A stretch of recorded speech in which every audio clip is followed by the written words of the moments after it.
Ыбырай Алтынсарин. Лұқпан хакім.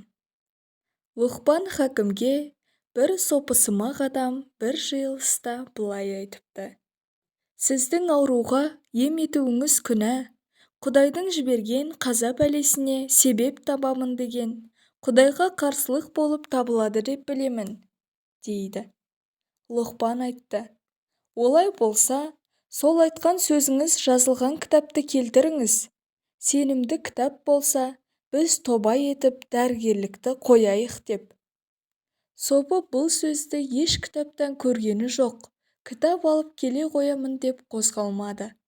Жиылып отырған халық шулап қоя берді: сопы, Лұқпан жесірге байдай, жетімге атадай болып, неше мұңды бейшаралардың көзінің жасын тыйды. Сен бұл істі күнә деп білсең, кітабыңды көрсет, болмаса, қазыға алып барып жазаландырамыз, деді.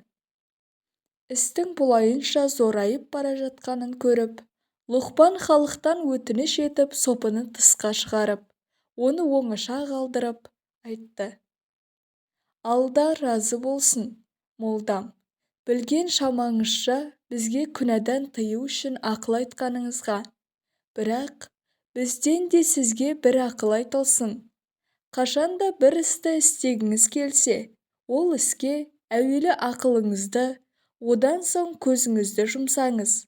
Содан соң тіліңіз бен қолыңызға сонда ерік беріңіз. Екінші, сіздің айтқан сөзіңізден оқып жетіспегендік көрінеді.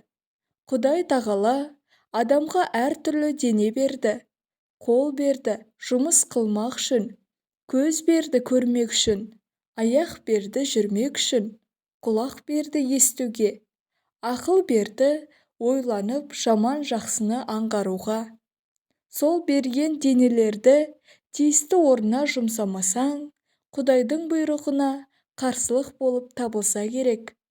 Оның үшін жүрмей, тұрмай, отырмай, көрмей, естпей, Құдайға құлшылық етіп те болмайды.